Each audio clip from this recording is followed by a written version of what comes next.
სიამოვნებით გადავიღებდით თავიდან, თუმცა ნათქვამია რომ ყველაფერს აქვს დასაწყისი და შესაბამისად ყველაფერს აქვს დასასრული. ამით BMG Drive-ის და Jeep Georgia-ს პარტნიორობა სრულდება, თუმცა არ სრულდება მეგობრობა და არ სრულდება, რა თქმა უნდა, BMG Drive-ი. მომავალი სეზონიდან ახალი პარტნიორებით, მეგობრებით და განახლებული ფორმატით შემოგიერთდებით ეთერში. იქამდე კი დასვენების დროა. დროა დასვენების და შემდეგი სეზონიდან ახალი ძალებით დაბრუნების.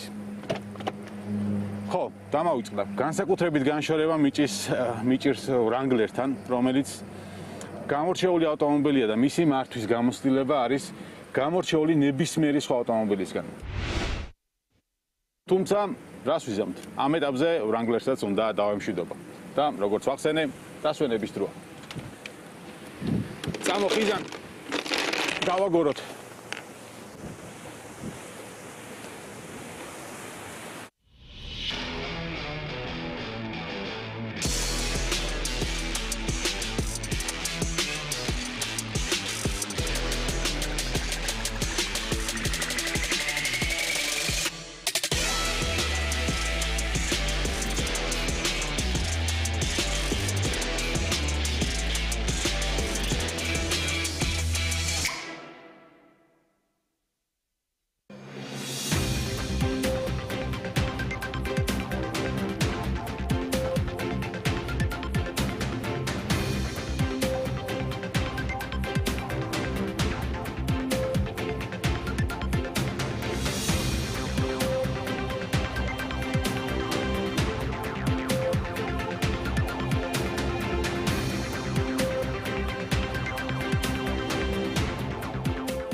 Checkpoints is presented by pharmaceutical company GM Pharma.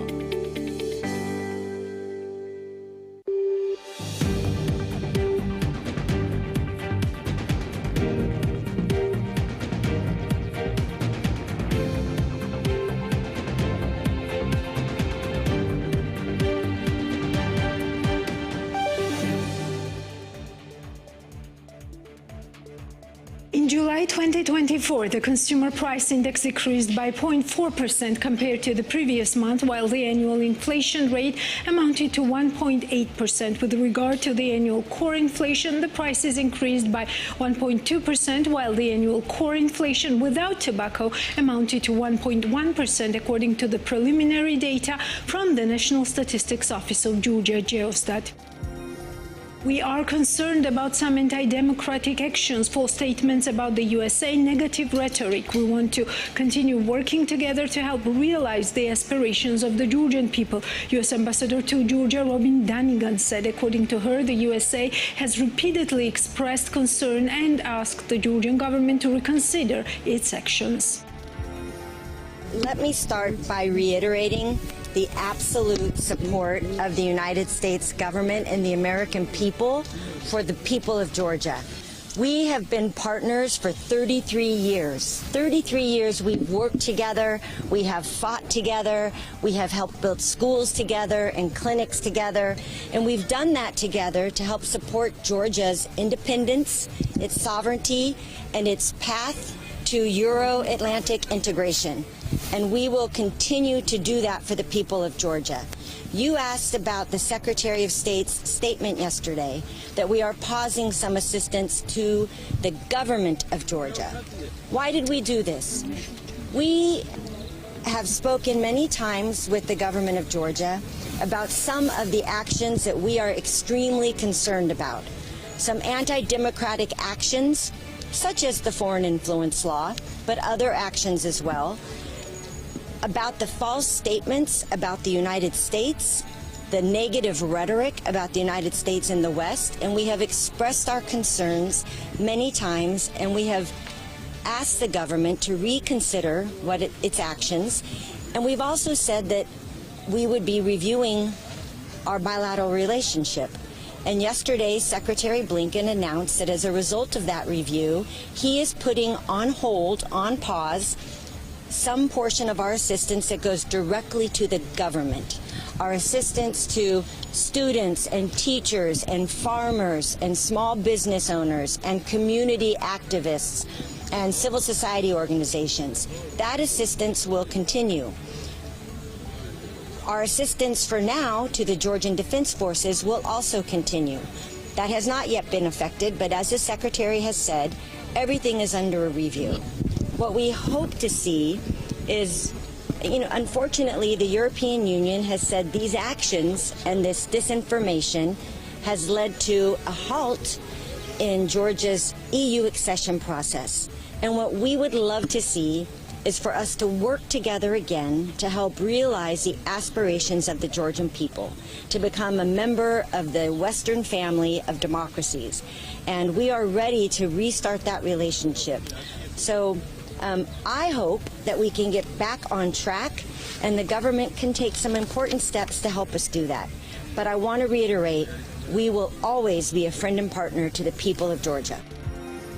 Baku-Tbilisi Ceyhan operating costs have increased. According to BP data, in the first half of 2024, $70.5 million USD was spent on the pipeline operation, while in the same period of 2023, the operating cost stood at around $59 million. In addition, the capital costs of the oil pipeline between January and June 2024 amounted to around $18 million USD. This is The Checkpoints. I'm Elena Gwanjilashvili, author and the host of the show, and the Checkpoints team is ready to sum up business and economics week for you. The International Court of Arbitration of the International Chamber of Commerce, ICC, denied Nuclear Development Consortium's claim against the government of Georgia.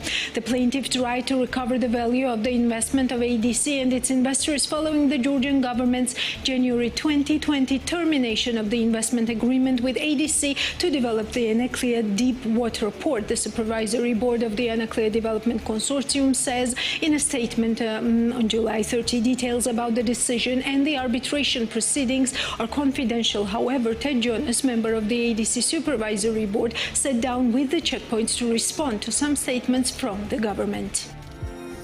Mr. Jonas, welcome to the show and thank you for your time.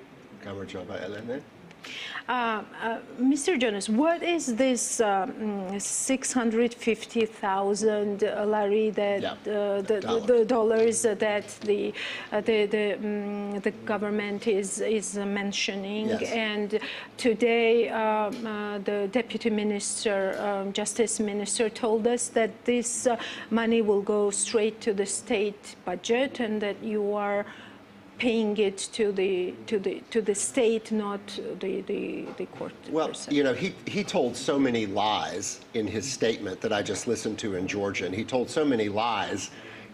That's one of them to begin with, and he's a lawyer, and he knows better. Okay, both parties had to advance $650,000 each to the ICC as payment to the arbitrators for their salary and as payment for the fees of the ICC. We made an advance of $650,000. The Georgian government made an advance of $650,000.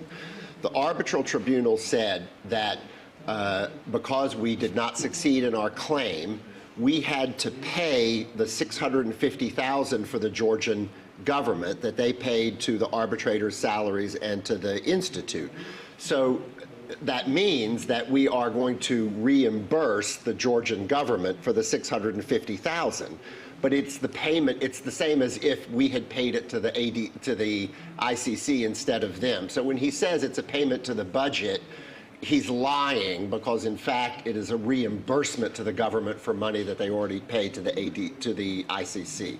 The important fact here, Elena, is that the $650,000 is a tiny fraction of the legal costs of the government in the case. I am not allowed to say that number. The only thing I will say is that it was many millions of dollars. It was twice as much as our legal fees and costs. Usually the winning party will receive all of their attorney's fees and costs, which in this case was many millions of dollars. The tribunal ruled that this case was so close And our case and our efforts were in such good faith and so thorough that there was no reason to make us pay the government's legal fees. Now, what's important about that is it shows that when the government says that the tribunal agreed with the government's case down the line and that the tribunal dismissed all of our arguments, that is a lie. They are continuing to misrepresent what was in the opinion. The tribunal said this case was so close and we respect the efforts of the claimants, us. We are not going to assess the legal fees on them. So let me just tell you that that $650,000 that we will pay to the budget to compensate for what it paid to the ADC is a very small fraction. I can't say the percentage because then I'd be giving away the whole number, but it is a very small fraction of the government's legal fees. So you're saying that it is, even though ADC lost this case, it is still fair for the taxpayers to cover those costs and I not think it's terrible. I think it's terrible. Well, it's fair because the government was representing the taxpayers. It's the Georgian government that made the decision to terminate the investment agreement. It's the Georgian government that made the decision to not engage in settlement discussions with us so that this problem and dispute could have been solved outside arbitration. So instead of working it out outside of arbitration, where they would not have run up this large number, I almost said it, this large number in legal fees, and they could have done a transaction involving us and a new investor that would have resolved everything outside the arbitration. Instead, they burned up a very large amount of money fighting this case. And after they burned up the taxpayers' money fighting against us, which is something that they didn't have to do, here we are still sitting with no Anaklia port and also no deep water port at Poti. And it's really impossible to talk about the Anaklia situation and the Anaklia case without addressing Poti as well. But what about the trust of ADC, whatever ADC has said over these many years that this dispute was in place, because the outcome is still the fact that you lost the case. Correct. The interesting thing is, and the surprising thing is, that the majority opinion actually does not deny the arguments that we made about the government's misconduct. It doesn't deny that. So again, it's a lie when a government official says that they rejected all of our arguments. They absolutely did not. They rejected two important arguments. They said, okay, maybe the government acted very badly. Maybe the government acted even in bad faith, okay? But that was not the cause of the project's failure. Causation is very important in law. I can say, you did all these bad things to me, and it caused X to happen. And the court can say, yes, I agree he did all those bad things to you, but it's not what caused X to happen. So what was the cause? According to the court? Yes. According to the tribunal, the cause was that the government set up difficult, even impossible tender conditions to begin with, and that we were foolish or we took the risk of assuming those conditions. The government always said, and I think this is what's so strange, the government in 2015, 2016 designs a tender, invites participation, negotiates with us and signs a contract with us and says we're backing the Anaklia project. But their defense in arbitration was they should never have signed it in the first place. They were stupid. They should never have done a deal with us. And we always thought, what a crazy argument. They involved us in this project and now they're saying that we should never have done it in the first place. But essentially the tribunal adopted that argument and said that we assumed the risk that the government had not given us exclusivity and therefore Poti could develop a competing deep water port, which would ruin equity investor and financial interest in Anaklia. So the first issue was that, that we assumed the risk and that the cause of the project's failure was nothing that we did or failed to do. In fact, the tribunal recognized how and expressed its respect for all of our efforts to get the project built, but that there was nothing that we could do, and nothing that the government had to do, like provide a guarantee or anything else, to make the project succeed. As long as AP Mahler terminals continued to have the right to build a deep water port at Poti, and the government was not restricting them from doing that in order to promote Anaklia, there was a market risk that nobody could get past. The interesting thing is that market risk still exists. To this, right now, the government has retendered Anaklia, has given it to these Chinese companies, and yet AP Mahler Terminals is still saying they're going to build a deep water port at Poti. Those Chinese investors, who I have no affection for, but nonetheless, those Chinese investors should be saying to the Georgian government, wait a minute, what screwed the Anaklia project before is that you didn't give them exclusivity. You didn't sideline Poti. You still haven't sidelined Poti. So the project, this is very important, the project is as likely to fail now with the Chinese investors as it was with us, because Poti is still a competitive and market threat that's keeping other investors away. And the second point, the reason that the IFIs wanted a guarantee was exactly because of this unknown risk on Poti, and I have heard that the Chinese investor is also asking for a guarantee, and an even bigger one than we asked for. So we are in a situation where the government has in no way solved all of the market conditions and structural conditions that the arbitration panel said were the reason why this project failed. The government hasn't solved them. And we don't know whether AP Mahler Terminals is going to really build a deep water port at Poti. So here we are sitting, the government killed the ADC project, the government has not created the conditions for the Chinese project to succeed, and we don't know whether AP Mahler Terminals will build a deep water port. So here we are, years and years later, with no deep water port on Georgia's Black Sea coast, and that is a huge cost for this country's economic development and jobs. What the Prime Minister Kobakhidze said today, probably you also listened to that. He mentioned that even the Constitution was amended so that the ADC could draw investments for this project. The government, and all of this is already, we've said in public statements, so this is not referring to the arbitration decision.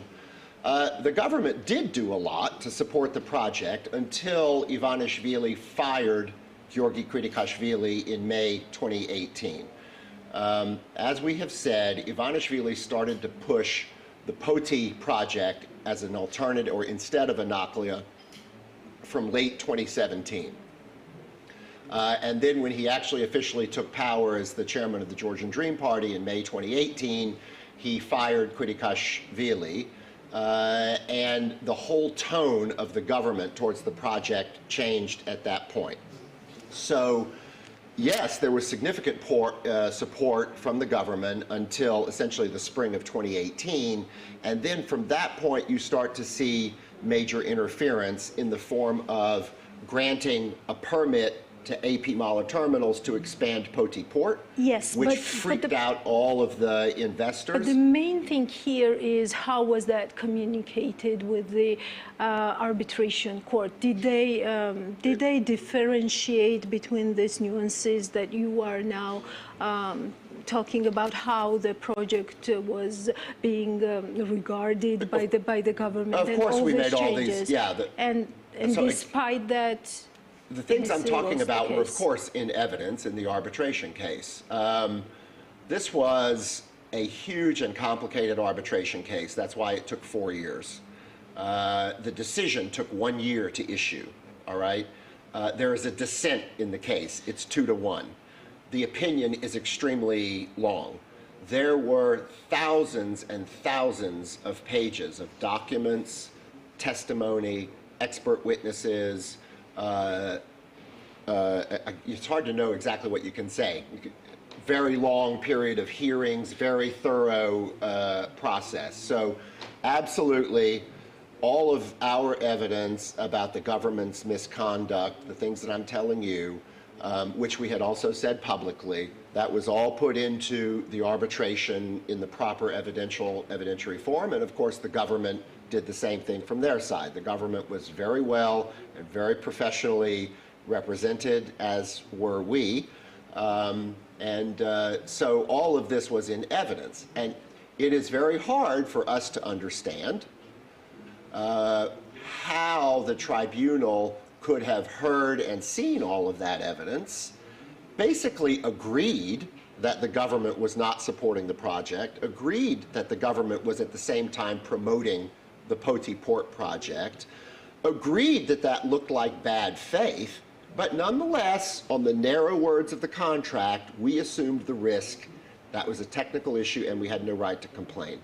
The dissent disagreed with that very strongly and said that the government's conduct undermined the contract with us from the very beginning, was bad faith from the very beginning, and he saw it as a breach of the contract or creating conditions that made it impossible for us to perform. Ted, you mentioned in the press conference yesterday that the government officials negotiated with you the settlement of the dispute. Why did EDC refuse to that, and what were some of the conditions? Or what was the case? Why did you mention this settlement thing? Was it before? Was it within the frames of the...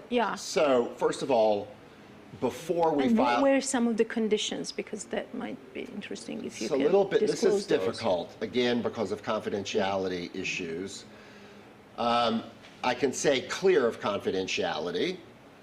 From the time I came on the board in August 2019 until we filed the case in the end of July 2020, 4 years ago, we continued to offer, bring investors, make proposals for settlement discussions. Government was absolutely not interested, okay? So we had no choice but to file the arbitration. Once the arbitration started,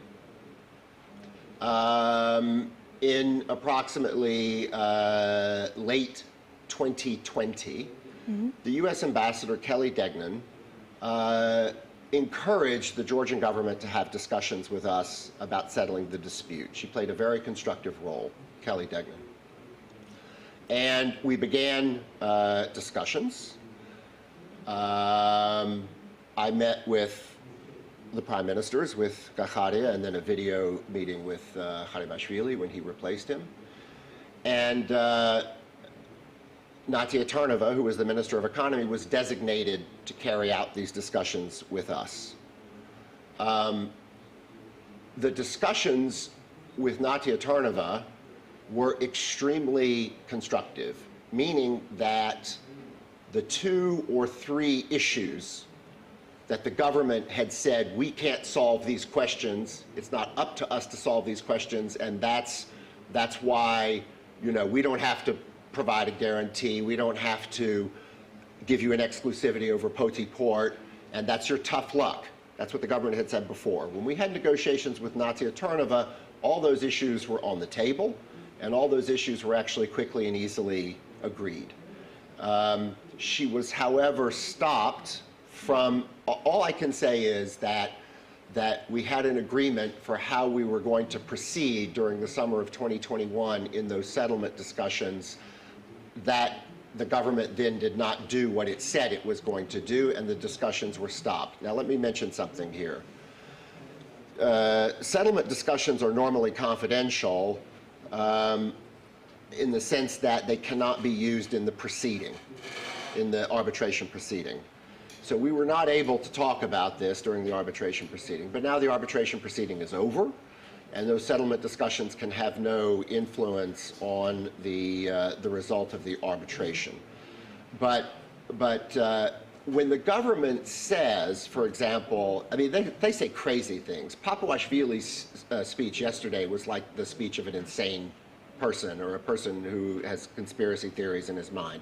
When they say that we were trying to grab money, we wanted $1.5 billion, all of this was a fraud scheme against the government, they are lying. They know that's not true. Natia Tarnova knows very well that that's not true. They know that the actual number of damages, lost profit, that we were asking for is 1/3 of the number that Bregvadze mentioned yesterday. And that... And Deputy Minister also correct. mentioned they're lying. $1.5 billion. Either their lawyers are not doing a good job billion. and not informing them, or they're lying. But more than that, I said to you on your TV show, I said to other journalists on their show, and I said to Natia Turneva in settlement discussions, what we're talking about is the investment amount. The investment amount of $79 million. The amount that ADC invested in building the Anaclear project, dredging the harbor and everything is $79 million. That number is audited, and that number was accepted by the Ministry of Infrastructure as our valid expenses. For the government to now say things like they put in $3 million, they put in $15 million, it's more lying to the Georgian public. They know, and it's been discussed in every forum, that we had to ask for lost profits because that is the normal request in a breach of contract case like this. But what we are after is to recover the investment, and that's a negotiable number, but that they have always known that what we were after was the $79 million that was the amount of the investment, which was a negotiated number. We would say $79 million plus interest. They might say, ugh, your investment's only worth 60 now, whatever, it's a negotiable number.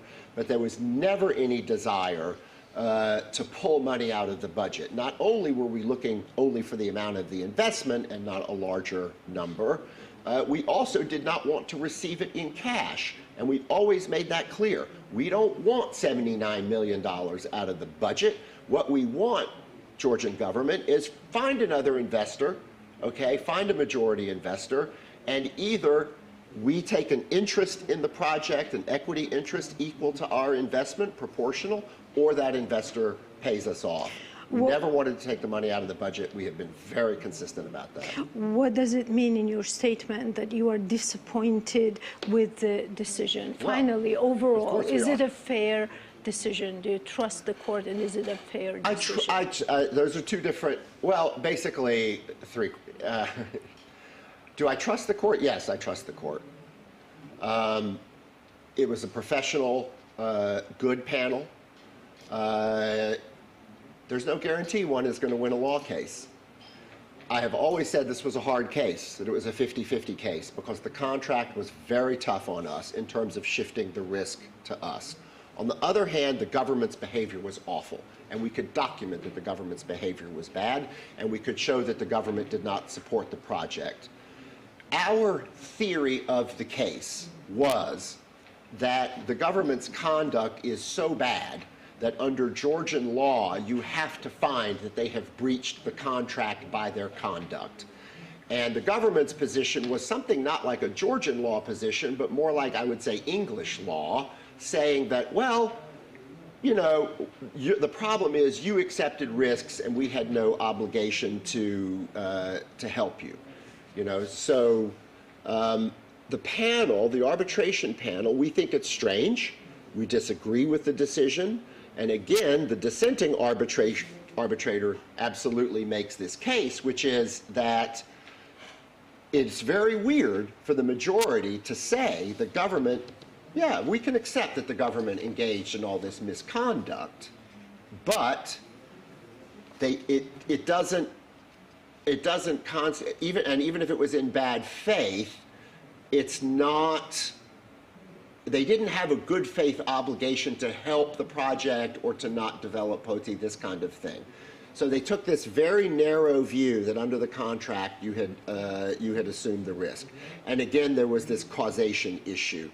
Look, when I looked at this case and look at this case objectively, there was essentially a pathway for the government to win on the law, and there was a pathway for us to win on the law, and two of the arbitrators agreed with the government.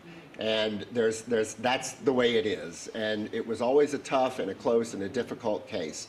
But when you read, it's interesting that when those of us on our side, and of course we're disappointed and upset because we wanted to win this case, we claimed damages, we claimed breach of the contract, we did not succeed in that. But when we read the case, it's kind of like, well, they understood our arguments. In a way, they basically accepted our arguments. But then they just took this very narrow view that that doesn't constitute a breach of a contract. The dissent points out, and I think that we would point out, that they did not adequately consider the reality of what was going on here, the real context of what was going on here, the importance of government support in a project like this. So it was factors like that. But I want to say something. So would you say that it was, from this standpoint now, was it right for ADC to create all this buzz and to create the expectations that, you know, the whole geopolitical context of a nuclear port project would be examined at the arbitration court, and that would be one of the main... First of all, it's a law. They are there to look at law. They're not there to make political decisions. Definitely. So I never expected, nobody on our side expected that the arbitration panel would rule in our favor because they saw us representing the West and they saw the GD representing Russian interests or something like that. We never had, you know, we're lawyers, we're professionals. That's not the way you argue a case. That's not the way you go. So that wasn't in the case as well? Well, it was, we had to explain how did it happen that the Georgian Dream government started out supporting this project and then stopped supporting it. So nobody actually still knows the answer to that question. Was it Russian pressure? We said, yes, it may have been Russian pressure. You and I have talked before that Roman Kakulia, the chairman of the Economic Committee, in January 2020, Georgian Dream senior parliamentarian, said in a television interview that Bidzina did it because of Russian pressure. So there was absolutely evidence, including from Georgian Dream's own politicians, that Bidzina was protecting Georgia from Russian pressure by killing this project. But there are other theories about what Bidzina's interest was. He didn't like Mamuka, he didn't like Kvirikashvili. But the outcome is what it is. The outcome is what it is, and I want to emphasize something. Just 30 seconds. I just want to emphasize here, all this stuff that we're talking about, I'm sorry, is not that important in the public sphere. What is important in the public sphere is that this project still has not been built, and the government is in an absolute mess today in its policy about ports. That's another thing that we have to discuss. There's nothing good for the Georgian public or the Georgian voter in where we're sitting right now. Thank you. What was new in business and economics this week? Natia Taktakishvili will tell us more. Kocha, the founder of Haskaneli, talks about the importance of modern technologies in wine production and states that innovations are constantly being introduced in winemaking. One of these innovations is the introduction of electrodialysis machine, which maintains the quality of the wine. According to him, the company attaches great importance to the quality of manufactured products, which is the biggest promotion for them. This device is quite expensive, and we are the only company in the region that uses electrodialysis machine in winemaking. We pay great attention to quality because it's the biggest marketing campaign. You can spend a lot of money on making and not get the results you want. When a person likes wine, he searches for that wine himself and buys it again. This technological cycle, which we introduced in the enterprise, gives us very good results, said Kocha. Company Haskaneli was founded in 1998. The company owns hundreds of hectares of winemaking facilities in Kakheti and Tbilisi and one fruit distillery in Guria. In addition of production, more than 60 denominations of wine company produces aged brandy, Chacha and Brut. ADB is preparing a strategy and action plan for developing Georgian resorts. Late last week, a meeting was held between the Business and Asia Development Bank. The founder of BOLI says that it's necessary to start research for the development of resorts because the data has not been updated for the last 60 years. According to Thomas Chedlidze, investors will not be interested in Georgian balneological resorts. Its steps are not taken in this direction. Our investments have already already exceeded 43 million USD, and it's still not profitable. And normal businessman who only thinks about the business would not invest a penny in this dense forest and arrange all this. So the state should create 3 conditions for investors: new research, legislation, and infrastructure. Believe me, a lot of investors will come. I will personally bring investors from Switzerland, Europe, and America, says Pioli founder Thomas Chedlidze. Pioli Wellness Resort is located in Kojori, 16 kilometers away from Freedom Square. Pioli Wellness Resort features accommodation with a garden, free private parking, a shared lounge, and a terrace. The accommodation offers a 24-hour front desk, airport transfer, room service, and free Wi-Fi throughout the property. A continental, Italian, or American breakfast is available each morning at the property. At the accommodation, you will find a restaurant serving European cuisine. Construction company Arki presented a new residential complex, Arki Rustavi, which will promote urban development in the city of Rustavi with its modern exterior. The development of city of Rustavi showed us the great potential and opportunity to start the construction of such a large-scale project as Arki Rustavi. I'm sure that this will be one of the most outstanding projects with its infrastructure and exterior, Ilya Zulaya, founder of Arki, said. Arki Rustavi is a large-scale complex with 10 floors and 168 apartments, Rustavi Central Park, supermarkets, the shopping sectors, Rustavi Mall, 2 public schools, swimming pool, markets are a few minutes away from the property. Arki Rustavi is built with energy-efficient building blocks of German brand Eaton. It means that 40% less energy is used for the heating of cooling the building, which reduces utility costs further. The history of Arki began in 2006 and already unites more than 37 residents. Today, Arki is a leading development company in Georgia, having implemented 49 projects. At this stage, 20 projects are under construction, including a branded hotel in the Black Sea resort of Batumi. In the near future, it's planned to build a new residential building, hotels, and local and international brands in Tbilisi and at various regions in Georgia. Bidzina Ivanishvili's Tourist Development Fund has been engaged in the development of hotel projects in Sololaki as well as Abastumani for more than 7 years. As of now, the fund operates 2 hotels, one in Shekwatili Paragraph with an investment value of 130 million USD and the other in Tbilisi, 161 million USD. According to the fund, the specific competition date known for 3 facilities with a total investment value of 375 million USD. While the completion date of the other 3 projects is unknown because they are at earlier stage of development. As of the fund, Paragraph Tabori will be completed in 2025. The project is a part of large-scale project Panorama Tbilisi. A 5-star 190-room hotel is being built on the Sololaki Ridge. According to the project, the center will have high-class meeting rooms with appropriate infrastructure and conference halls. The largest hall will be able to accommodate 3,000 people. Ilya Geperidze, the executive director of Gefferini, notes that the company is planning to open a warehouse in Italy. The brand produces bags, shoes, accessories from leather and leather substitutes. As he explains, the opening of a warehouse in Italy will solve the logistical challenges of the company in exporting from Georgia to the EU markets. Our main plan is to open a warehouse space in Italy from where sales will be made on warehouse for platforms, which I think will be a very good step in the European market and will give us a significant chance of development in different countries.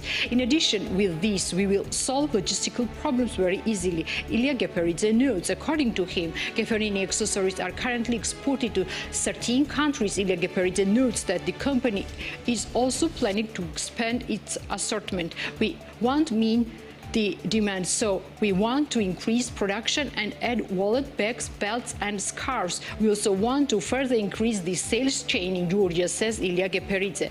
The leather accessories manufacturing company Gefferini has been operating on the Georgian market since 2014. From the company's website, it can be seen that the cost of bags and accessories starts from 30 lari and goes up to 300 lari.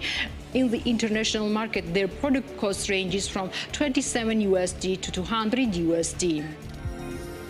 Tordia, the general director of CAS Group, declares that the company finished to work on the design of Tbilisi TV broadcasting tower. As she told TV program Business Morning, the company is waiting for a construction permit in the near future, and after the launch of the construction, the project will be finished in a year and a half. Tbilisi TV broadcasting tower is an ongoing and active project. We are already at the last stage of designing, and we are waiting for the permission every day. We will have a modernized Tbilisi tower with a visitor center, a restaurant and a view. With minimal intervention, quite large-scale works we carried out with the participation of both Georgian and foreign specialists. We have passed all the stages already. We will receive the permit soon, and we will probably finish the construction works in a year and a half after the obtaining the permit, said Tordia. Late in August, Georgia will open a new branch in Sachkhere as well. As the general director of the company, Tornike Guruli, said in a conversation with BMW, their plans for the nearest period include opening additional branches in Poti and Zestaponi. Our products are most in demand along with Tbilisi, Batumi, Kutaisi and Kakheti region, namely in Tel Aviv. This is probably due to the fact that many hotels and shuttles have opened in the city. The Anaklia area is active, so we are still thinking about expansion in Samegrelo. At this stage, we have one store in Zugdidi. We are thinking about opening a new branch in Poti soon. We have already selected the area. I also want to tell you exclusively that the next branch will be opened in Sachkhere, Tornike Guruli told Business Morning. The company currently manages 13 hypermarkets across the country. Tornike Guruli notes that the demand for their product is high in the capital as well as in the regions. In the village of Sajavaho Samtradia municipality, tourist facility Portokhlebi was opened for vacationers over a week ago. As the director of the facility, Lasha Ularjishvili told BMW, there is already demand from both local and foreign tourists. This year it's still a test for us. We are just entering the market. Demand is high, but the major workload accounts for the weekends. Although we have enough visitors on weekdays, I can say that the hotel is loaded with 100% for the upcoming weeks. As for corporate events, we have already had several private events and there is a great demand, Ularjishvili notes. According to him, within a week, guests from Japan, Ukraine, Estonia and France have already visited the resort. There are 4 hotel-type cottages located in the Portokhlebi area. The facility is also planning to expand, after which it will receive guests during the year. Speaking about the accommodation prices, Ularjishvili notes that the average price of a hotel room depends on the type of a room. Portokhlebi currently employs 20 people. The director of the company notes that finding staff for the facility is a challenge, noting that 95% of the employees are local residents. Portokhlebi is a fully eco-friendly space. 100% of its electricity consumption is generated for solar panels. The law on transparency of foreign influence came into force from August 1. This law mandates the registration of non-commercial entities and media outlets as organizations serving the interests of a foreign power if they receive more than 20% of their income from abroad. According to the law, these organizations must register in a public database under the same name and declare their received income annually. The Ministry of Justice is authorized to conduct research and monitor to identify such organizations, with monitoring permitted once every 6 months. Failure to register as an organization carrying out the interests of foreign power or neglecting to submit the required declaration will lead to a fine of 25,000 lari. Additionally, the law outlets several other fines. Failure to fill out the application from within 10 working days of accessing the Ministry of Justice website will result in a fine of 10,000 lari. If defects in the document are not corrected within the specified period, a fine of 10,000 lari will be imposed. Committing an offence stipulated by the law after 1 month will result in a fine of 20,000 lari. Georgia's Prime Minister Irakli spoke about the relates to the subsidies for the grape harvest at the cabinet meeting. As Irakli noted, winemaking has been advancing from one year to another in the country, and state support towards this sector is very big. As a result of state support, new vineyards have been planted, new enterprises and new vineyards cadastres have been created. Year by year, the quality of wine is improving. During these years, the export market have expanded significantly. The wine exports and harvests have increased to record high levels. Agro-credit system is functioning efficiently. Everything is being done to develop this field year after year. Special thanks to Minister of Environmental Protection and Agriculture for their efforts. The forecasted grape harvest for 2024 is about 300,000 tons. It's very important for the state to take all measures to ensure that this crop is properly stored and sold. The state will implement a financial intervention to support over 20,000 wine growers, providing them with the opportunity to sell their harvest. Additionally, about 500 companies involved in the harvest will be able to purchase and process grapes smoothly. This is the goal of the subsidy, Prime Minister said. In the first half of 2024, Georgia's tourism revenues reached a record high of $1.9 billion, making a 5.2% increase from the same period last year and surpassing 2019 level by 30.4%. Deputy Minister of Economy and Sustainable Development Mariam Kurishvili announced. The Deputy Minister attributed this growth to increased contribution from the UN Gulf countries, more airlines and flights, and effective marketing campaigns. We have optimistic expectations for the current year. We are sure that the tourist sector of Georgia will reach new record levels by the end of the year, which will positively affect the strengthening of the economy of our country, the sustainability of the tourist sector, and of course the well-being of our small and medium-sized enterprises, Mariam Kurishvili declared. The Minister of Economy and Sustainable Development assured that the country's European integration process remains ongoing and in line with the Deep Comprehensive Free Trade Agreement obligations. He emphasized that Georgia continues to adapt its legislation and policies to meet EU standards with a key step towards EU membership. The process of European integration is a complex process that includes many indicators. We follow the process from our side. The perceived delays might be due to the ongoing adjustment or divisions on the EU side, not halt in Georgia's efforts. I hope that with our consistent policy, as we have repeatedly shown to the public, including the international community, we will convince our partners that Georgia deserves to be a member of the European Union, said Lewandowski. Regarding new Secretary of State Antony Blinken's recent statement about suspending $95 million in aid into Georgia, Davitashvili stated he had no specific details about the aid. He emphasized that Georgia values its partnership with the U.S. and will continue to deepen cooperation with Western allies. We are not involved in the consultations regarding the law on transparency of foreign influence because this law does not concern our financial sector, said Nadia Turnava, the acting president of National Bank of Georgia.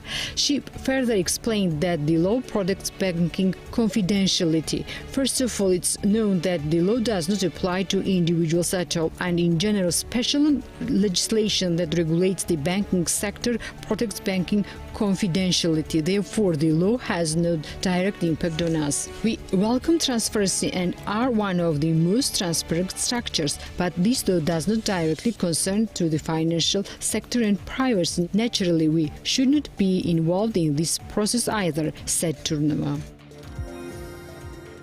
5,594 permissions were granted in January-June 2024 for the construction of buildings with a total area of 5,393,000 square meters, which is 35% more compared to the previous year, according to the preliminary data from the National Statistics Office of Georgia.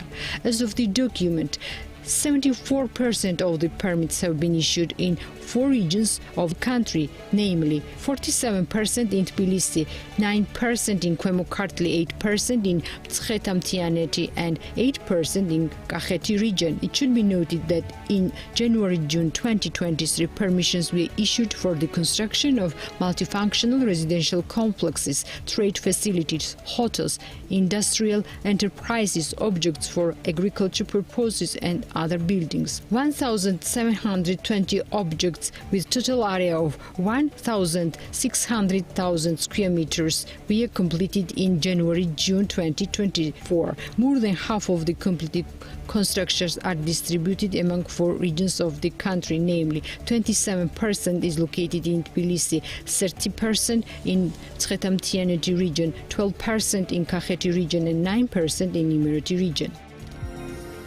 The Institute for Development of Freedom of Information, IDFI, published a paper which analyzes the challenges posed by recent amendments to Georgia's tax code known as the offshore law, which facilitates the transfer of offshore assets into Georgia. The analysis is considering and covering the country's commitment to creating a beneficial ownership transparency registry and the contemporary trend of increasing accountability for offshore companies and making beneficial ownership data more accessible. Key aspects of the analysis include economic risks, how these amendments might impact the economy, transparency risks, the potential reduction in transparency and accountability, money laundering risks, increased vulnerability to money laundering activities, and other related risks, additional risks associated with these changes. Furthermore, the paper explores how beneficial ownership transparency standards and the current amendments are interlinked and why they may be incompatible. This includes the presentation of ways in which these amendments could undermine efforts to improve transparency and accountability in Georgia. According to the research, while the declared goal of the amendment to Georgia's tax code is to stimulate foreign investment in the long term, the reputational risks and negative economic consequences far outweigh the potential benefits. The paper reads that to achieve sustainable economic growth, Georgia should focus on attracting transparent investment from reliable sources while bringing its legal framework into line with the FATF international standards on beneficial ownership transparency. We asked Marshall Smets, Director of Argus Advisory and Head of Anti-Money Laundering Department at ICC Georgia, to give a compliance perspective with international standards of the offshore law and the frequently asked questions from the investors on the issue. Mr. Smets, thank you for being with us and taking our questions. Today we will be talking about the money laundering and its regulation in Georgia, and also the international sanctions and how Georgia is dealing with this quite complex regime. So let us start with the money laundering first. And what are some of the main challenges for Georgia in complying with international standards that you see currently? Okay. Good afternoon, Marine. So it's really a pleasure to be with you. Basically, I'm a director of a company which is Argus Advisory. We are present in Europe mainly, but it is for, I would say now, 3 to 4 years that we have presence in Georgia and in the region. So I will explain, what I see from my perspective, like, working in the region with regulator and working with the main banks in the region.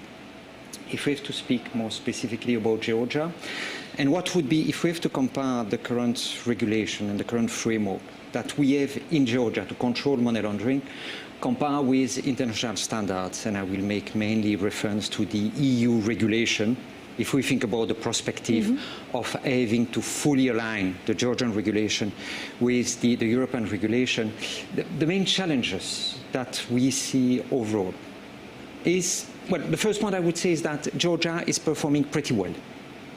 If we have to compare it, there is a number of assessments which is done on a regular basis, the MONEVAL assessment, and Georgia is performing quite well on this.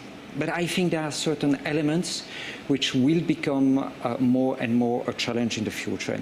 And the point that I think it's really important to mention would be cash. Management of cash. So in Georgia, there is still a very much economy which is based on cash. which is quite surprising and completely different with what you will find in Europe. You know, in Europe, there is a lot of regulation. It depends from country to country, but every country has regulation to limit the amount of cash. So the limits that you could have in Europe could vary a lot. In some countries, it's not possible to manage more than 1,000 euro in cash, while in other countries, it would be possible to have much higher amount. When I say much higher amount, it's about 20,000, 25,000, only for some specific type of transaction. In Georgia, this is the biggest weakness that we are facing. This is the biggest weakness, and I think we will speak a little bit later on this, but you know, it's very easy for a bank to control everything that is transaction. So there is a payment which is coming from a third party, you receive it. By all the information that you have in the payment system, you have already a lot of information because you know who is sending the money to whom, and for which purpose, on which frequency, because you have everything on the account statement. If you do a payment, which is a payment of 5,000, you receive a payment of 5,000 from Turkey, the bank will ask you, why do you have that transaction, what type of information you have about it, etc., in order to really be able to substantiate the reason of the payment. If you go to a branch in Georgia, in almost in any bank in Georgia, I'm coming with 75,000 US dollars, 75,000 euros, they're not asking questions. So it's just making it so easy for a person who does not want to provide information just to shift the economy, you know, not to do electronic payment, but just to manage cash.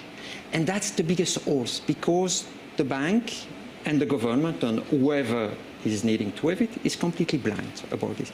So cash, it's certainly the biggest difference that you would be facing. Then we can speak about crypto.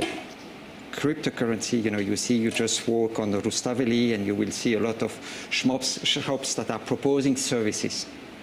They are proposing services usually via individuals who are just making it on their own. By the way, this is cryptocurrency, certainly, you know, the biggest way or the main way that is used in order to transfer funds between Russia and Georgia or the countries. Once again, people are blind and missing ways to be able to control this. Yes, but crypto, is it Georgia's specific problem at this point? In Europe, for instance, there has been a very important piece of regulation, which is called the MiCA regulation, which is looking after anti-money laundering, which is looking after conduct practice, so the overall process. That is what Georgia is missing right now? Georgia has been ruling it, and they have enacted some regulation which is focused on money laundering. So the money laundering element of cryptocurrency is in the Georgian regulation. And if you want to provide services, you know, you want to be a virtual asset service provider, so someone who is providing service to crypto, then you can apply for license. You can ask for license to the National Bank of Georgia. You have to submit a file and they will review it. Yes, then why do you see it as a challenge? Because the NBG has a very strong process to review it, and they will approve a number of it. And the people that are approved, I think those people, obviously they will have further investigation by the NBG, but it means that they have a robust framework.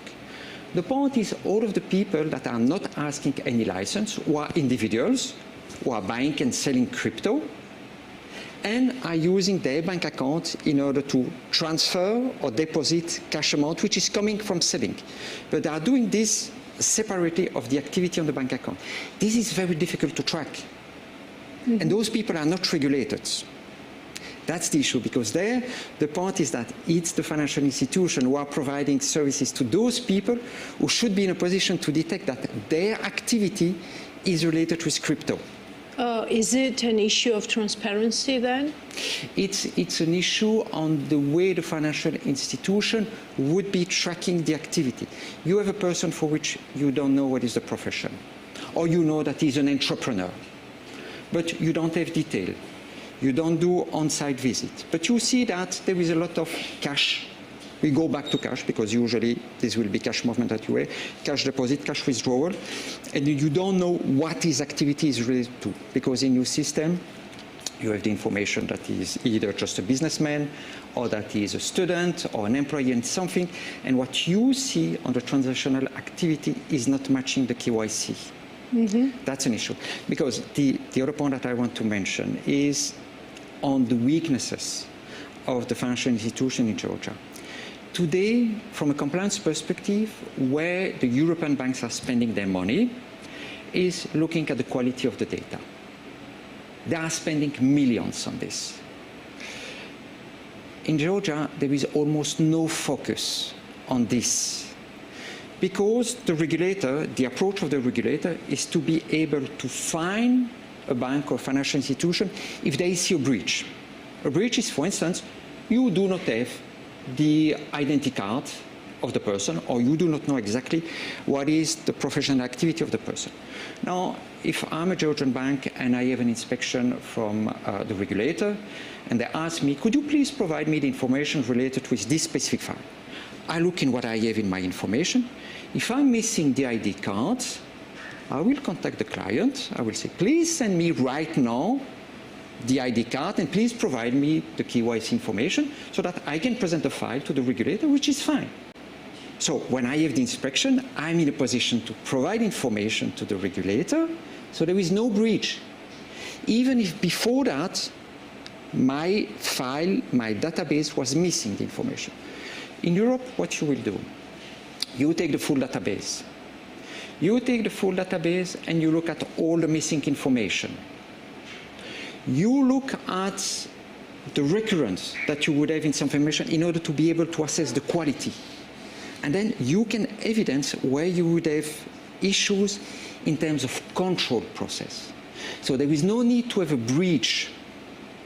But if I cannot prove that I have the proper quality in my database, I will be fined. And I will be fined seriously. So the approach is completely different. There is no need to breach something. But if I'm not able to demonstrate as a European bank that I have the proper control process in place all the time, then I will be fined. So the approach is different.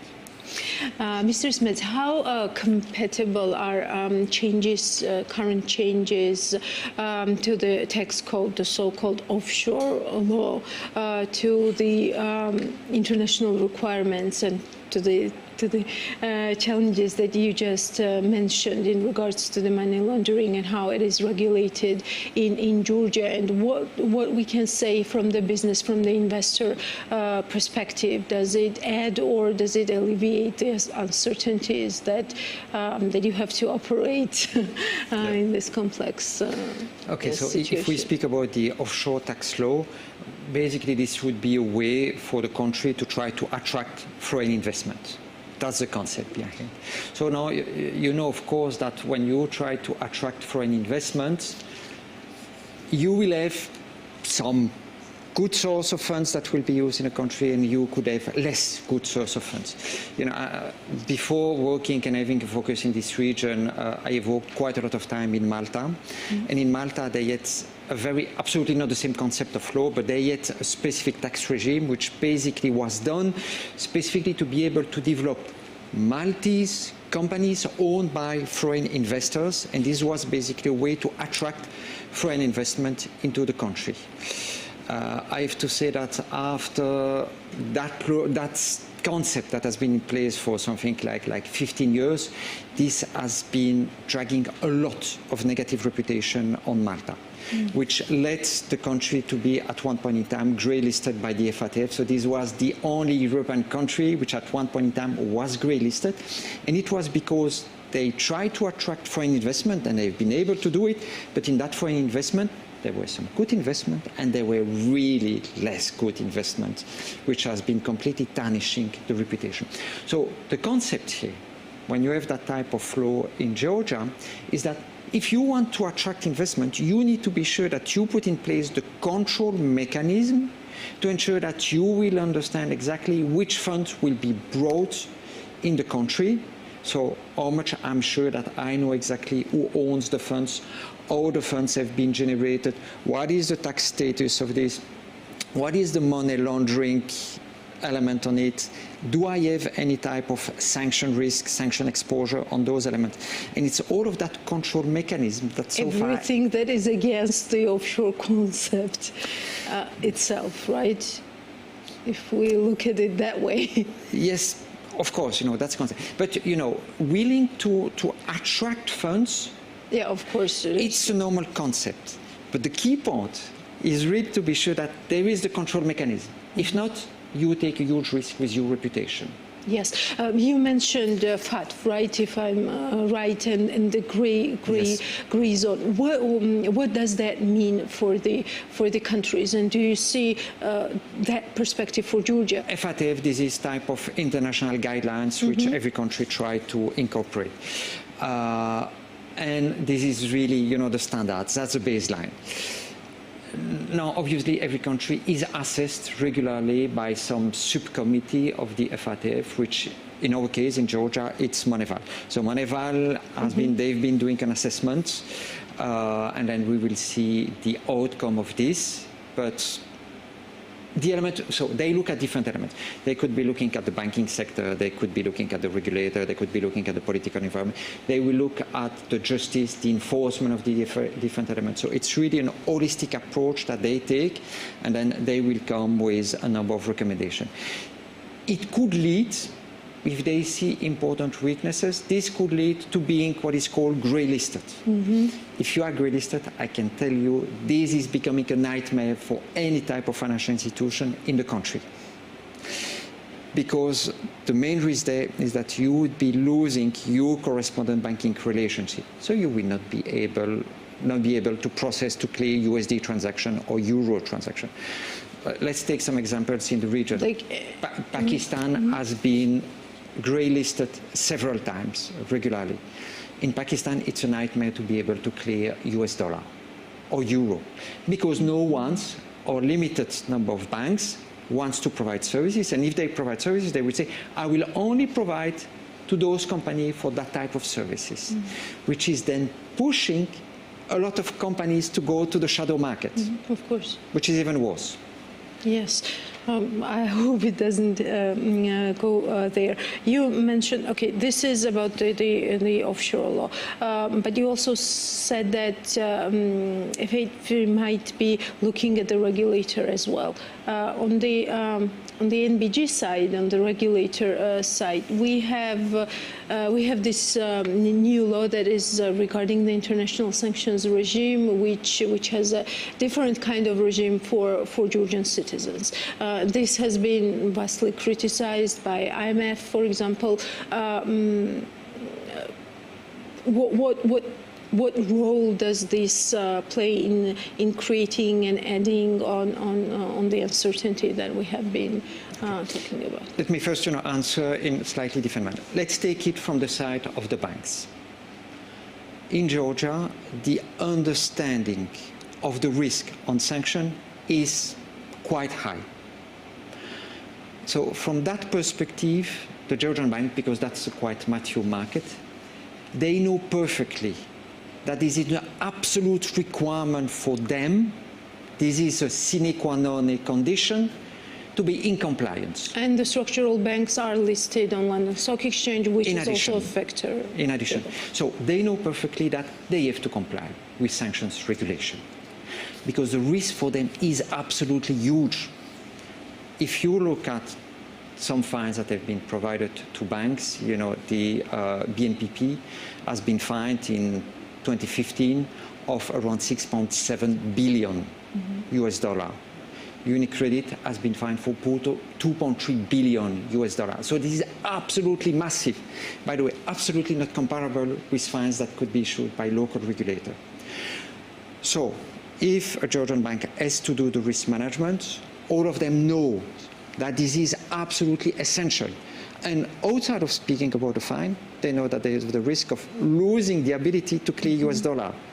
If a Georgian bank is not able, or speaking about the big ones, not able to process US dollar, better to close the door. So from that perspective, Georgian banks understand perfectly what is the environment that they are living in. depend on those changes in the local regulation. I would see it slightly differently. When a correspondent bank is making an assessment, let's imagine that JP Morgan, Citigroup, they provide services to Georgian banks. What they do is that, similarly as you do for any client, they reassess periodically the relationship. So they look at how strong the bank is, what about the financials, and what about compliance element. Compliance is key in that assessment. When they do a compliance assessment, they look at the bank itself, but not only. The first element that they look is the reputation of the country. And in the reputation of the country, they will look at the regulation, they will look at the regulator, they will look at the political stability. So they will take all of the environments. So what I see here as the main risk, which is really important to be able to manage, is the perception of the stability of the country and to ensure that we provide trust outside. Because they would start, when they're making the assessment, they would first think about, okay, what is about Georgia? Do I have important adverse media in Georgia? Do I have seen some important circumvention case? What is the strength of the regulator and the government? And the same border with Russia, it is already a serious impediment. I mean, the serious basis for that doubt that there might be some exactly. Some so this is all of those elements for which I think it is very important, because they think first about the reputation of the country. And that's where we have a risk. So you could have the Georgian banks that are extremely strong, but if the environment is not providing that level of trust to the third countries, then it could be a risk for being able to still provide USD clearing services, Euro clearing services, etc. Yes, you are also chair of the ICC's whole department on money laundering, right? What are some of the frequently asked questions about these issues regarding money laundering rules and regulations in Georgia, and also international sanctions regime, and whether Georgia is part of the regime? Yeah. So at this stage, all of the focus and all of the question from the banking sector is about sanctions. That's where all the questions are going to. We have to understand that before 2022, Georgia was like a banking paradise, in the sense that for Georgian bank, it was extremely easy to be able to control. Regulation was much easier, and then just by putting some basic controls, it was possible to mitigate properly the risk, meaning that it was possible to control your environment. Now, because of the whole new set of regulations against Russia, which is basically is looking after the Russian industry in itself, the environment completely changed in Georgia. And we are not living anymore in an environment where it's really easy to control the risk. So if the banks understand that this is key, the issue is not about the understanding, but it's about how I'm able to control this.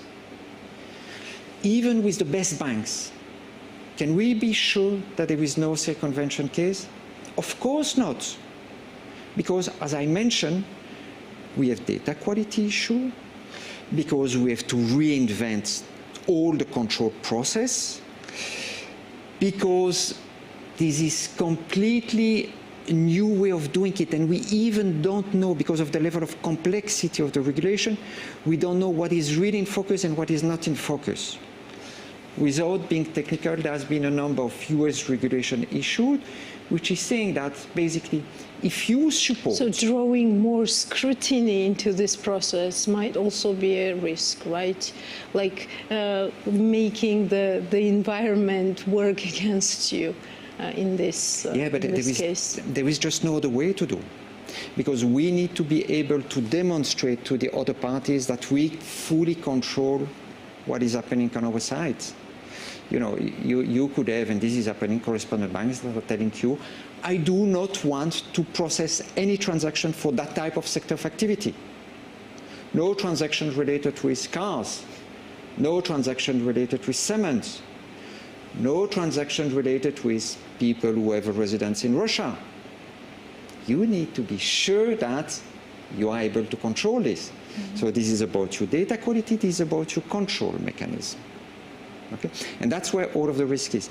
And now really the focus of some of the sanctions regulation is to say we should not be providing any support to the manufacturing industry in Russia.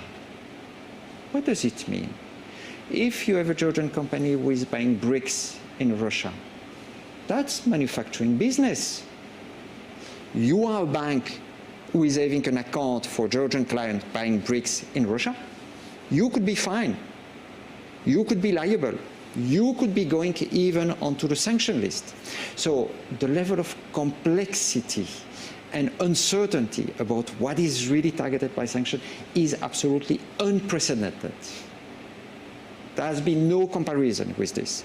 Maybe, a little bit similar to the regulation on Iran that was happening in 2008, which has generated a lot of fines against European banks. So this is why now we are really living in a very complex environment, and no one can tell you that there is no circumvention or there is no risk of having a Georgian banks or a Georgian company being fined or having serious problem for sanctions circumvention. Thank you for explaining this complex situation in detail, Mr.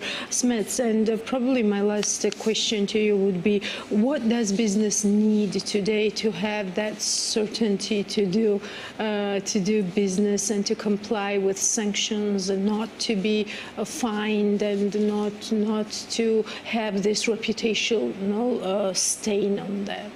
Oh, that's a very difficult question. You have to rethink about everything, all elements, because the environment completely changed. So you have to think about process that you put in place, about the tools that you have in place, about the people that are involved. But you have to think about your culture in the company. The control mechanism is a question of the whole banks that has to think about it. While before it was delegated to some small departments. It's not possible. It's the culture who has to change. So that's extremely difficult. You have to look after all the different elements. So it's massive investments, and the banks have to really to run every single day in order to be able, to keep up with the change in the environments. But do you think this regulation will stay and will stay at that level? Because the sanction regimes, probably it's a long period of time, but is it like forever? Because how does this culture that needs to change adjust to I don't know, maybe a better world? Yeah, the answer is that in the coming years. Yeah, no one knows how much time. If you want my bet, it's 4 years. We have this problem 4 years. Okay? So I think that anyone that is interested by the sanctions problem, they are doing, I think, a very good investment for their professional career, because I'm sure, my opinion, that this problem will stay for a very long time. And even if tomorrow there is a solution of the war between Ukraine and Russia, the concept of sanctions is a concept that has been only growing. So tomorrow, it could be used for China. It could be used for Afghanistan. It could be used for India. This is a tool which is used more and more by all the US authorities, EU authorities. So I'm absolutely sure that even if there is a resolution of the war in Russia, the problem of sanction is a problem that is only growing. Apologies for this. Thank you so much. Thank you. You are welcome, Irene. This was the season's last checkpoints. This year we will meet in September, but before that, you know what to do. You have to regularly check us out on bm.g for more information about economics and business in Georgia, in region and beyond. See you in September.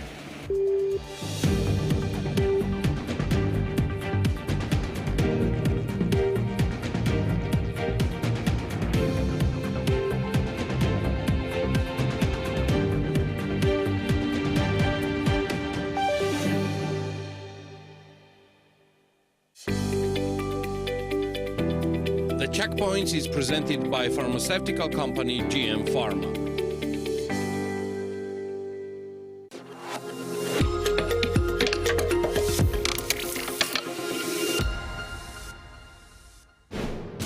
გაიცანი შენი პირადი ფარმაცევტი. გამარჯობა, მე ვარ ნათია და მზად ვარ პერსონალურად ვიზიტ